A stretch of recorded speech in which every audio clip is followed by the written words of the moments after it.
I expressly do not consent to this court's jurisdiction and do not. Well, then Any you are rights. not a named party. So if you're not consenting to this court's jurisdiction, sit down. Oh, You can go. oh, I see. So I need to, I don't know what you need to do, but well, let me respond. to what? You're not consenting to the jurisdiction of this court. Why am I hearing from you? I'm recanting You're recanting what? what I just stated. Which part? The part that I lost my spot. Oh, Well, no, it doesn't work that way. okay, I'm not really understanding, but I am nervous, quite nervous. This sovereign citizen squatter is in court over an alleged fraud case tied to a multi-million-dollar home. She refuses to leave.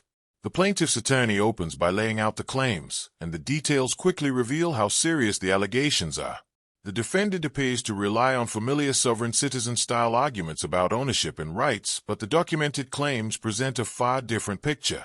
The case also raises broader questions about legal protections for occupants and whether certain loopholes are being exploited in ways the law never intended. Ian Redmond, P70599, on behalf of the plaintiff. And your name, ma'am? Doshia Banks occupant. Pardon? Doshia Banks occupant. Doshia Banks occupant, Your Honor. Okay. So you're not Miss Whitlow? No. So what is your position in this case as you see it? If I may, Your Honor. Okay, good. Go ahead. Ms. Banks claims to be an occupant of the property. She filed a bankruptcy case listing the property as hers. The bankruptcy stay was lifted, which gave rise to our motion to reopen the case. The order lifting stay I would like to present to the court because it has some interesting language in it, Your Honor, which includes, it is further ordered that the bankruptcy court finding this filing of this petition was part of a scheme to delay, hinder, and defraud VMC REO LLC. Additionally, Your Honor, the bankruptcy court ordered, let me see, notwithstanding Rule 4001A3, a bankruptcy rule, Right. creditor VMC REO LLC may execute on its order immediately. The order shall be binding and effective despite any conversion of this bankruptcy case to a case under any other chapter of Title 11 of the United States Bankruptcy Code. Further, that the recording with the appropriate governmental entity of this order shall constitute a bar to refiling any case under any chapter of Title 11 of the United States Code as to the property located at 5779 Pinecrest Estates Drive, Ann Arbor, Michigan. Wow. The property in this case. A debtor in subsequent case under this title may move from relief from this order based upon a change of circumstances or for good cause shown after notice and hearing. Said bar shall be for 2 years from the entry of this order or until such time creditor relinquishes their rights to the property. This order came out June 24th of this year. I have a copy for you. I will note, Your Honor, that Ms. Banks has filed an appeal of that order in the Federal Eastern District of Michigan.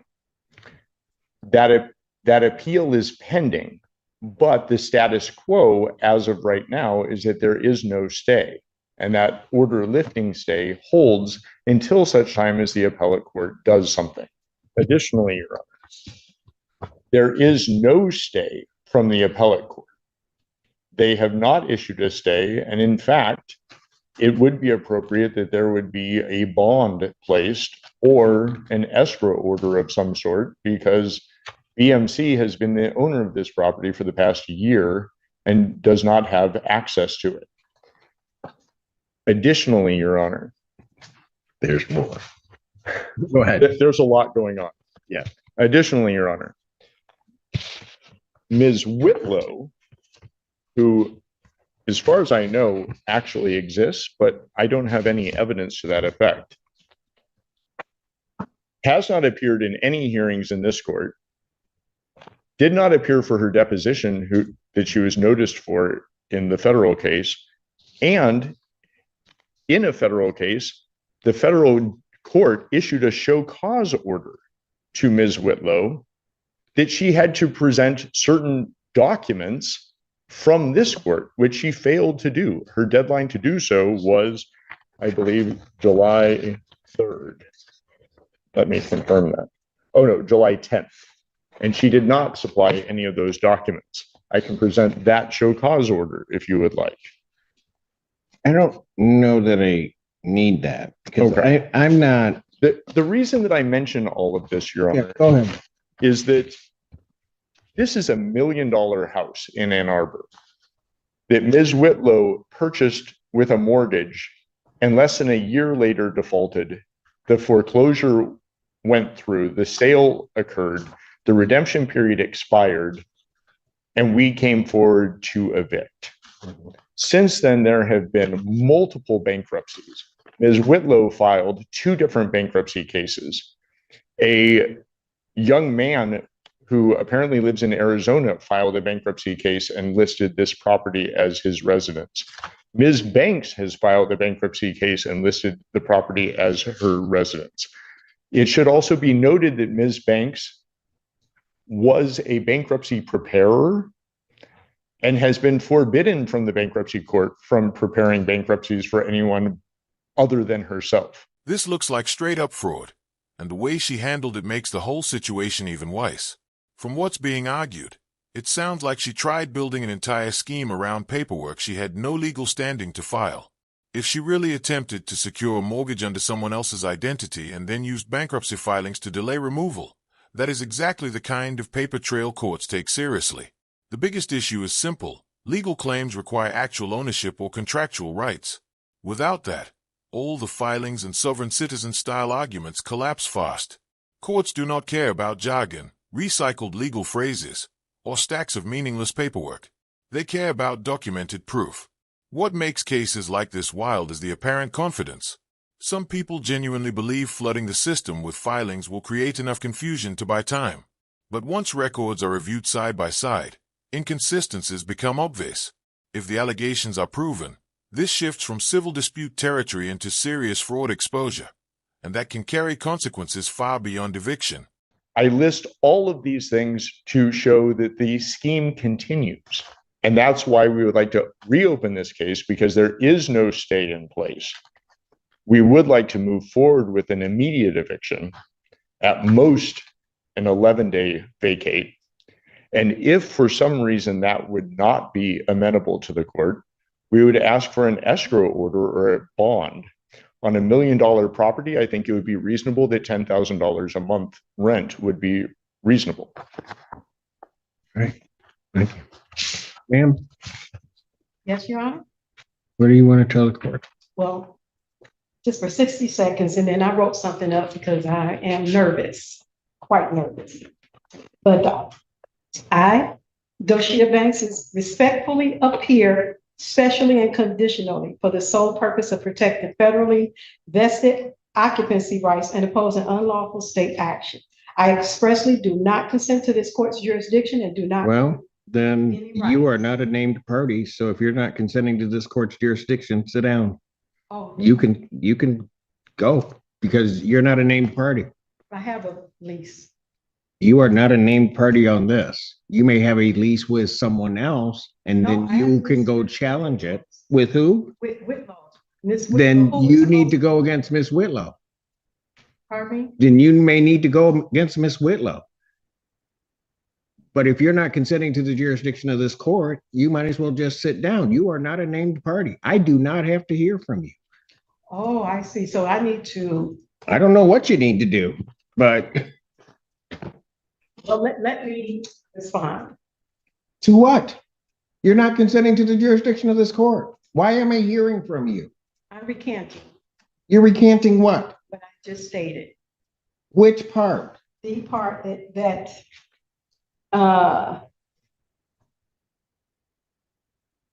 I stated that I'm not. Oh, I lost my spot. Not consenting to this court's jurisdiction. So I'm going to recant that. So you are consenting to this court's jurisdiction? at this moment. Well, no, it doesn't work that way. You don't get to say, well, now it's okay, and then not later say no. Okay, You know what? Here's the problem. You've not filed anything with this court. So I don't know why, on those grounds, why I'm hearing from you. okay. If I may, I do have time, I do believe, to go file an answer and counterclaim. I was just led under An false answer and pretenses counterclaim to what? to their complaint for eviction. You have a lease with, allegedly, with Miss Whitlow. Correct. Then that is who you need to pursue it against, Okay. And or whatever the heck you're doing. well, Because you don't have, there is no privity of contract to the extent there would be, or relationship as between the plaintiff in this case and you. okay, I'm not really understanding, but What she's doing here is a classic delay tactic often seen in bankruptcy abuse cases. Filing for bankruptcy triggers an automatic stay, which temporarily pauses collection efforts while the court reviews the filing. That can stop evictions, repossessions, and other actions for a short time. The problem is that when someone files without legitimate legal grounds, it quickly becomes obvious to the court. Judges review ownership records, financial disclosures, and filing history very closely. If the filing exists only to stall proceedings, it can be dismissed fast and can expose the filer to far more serious consequences. That's what makes this such a reckless move. At best, it buys a little time. At worst, it creates stronger evidence of intentional fraud. Courts have seen this tactic countless times, and once they identify it as a stall strategy, the response is usually harsh because it's viewed as an abuse of the legal system.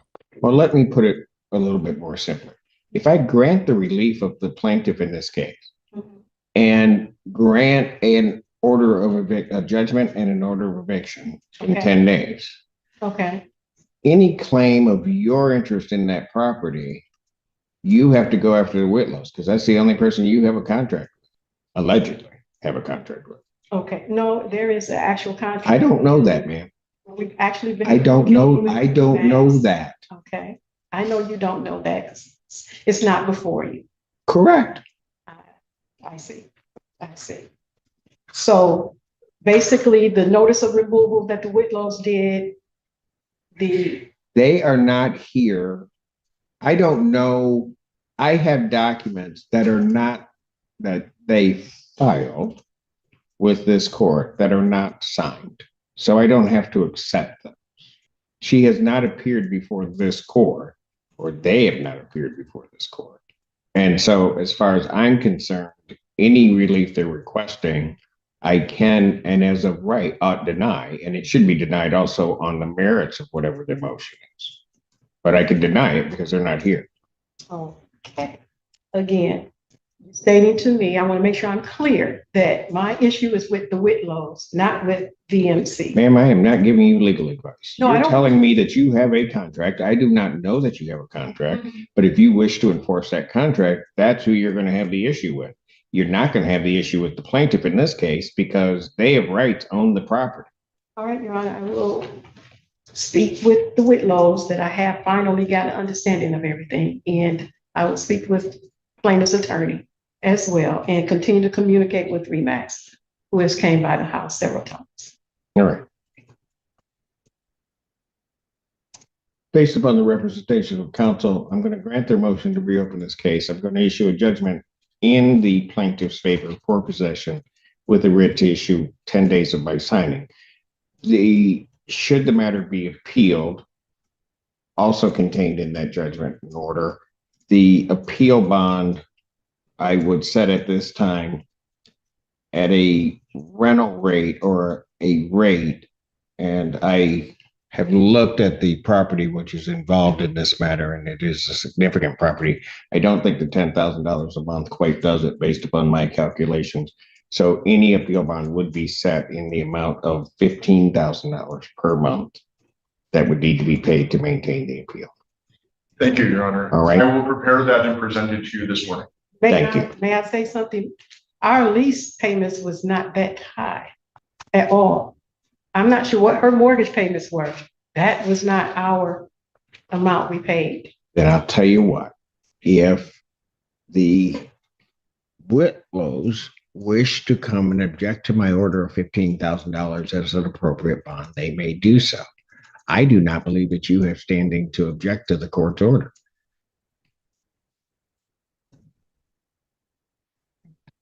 Thank you. Thank you, Your Honor. Thank you.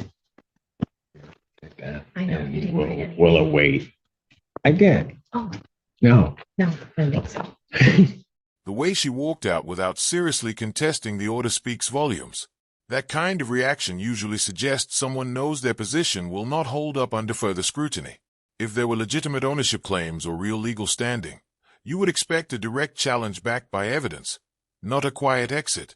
What really stands out is the mindset behind it. Treating a courtroom like a negotiation over monthly payments shows a complete misunderstanding of what was actually at stake. This was never about bargaining terms. It was about proving legal rights. And without documentation, the entire argument falls apart.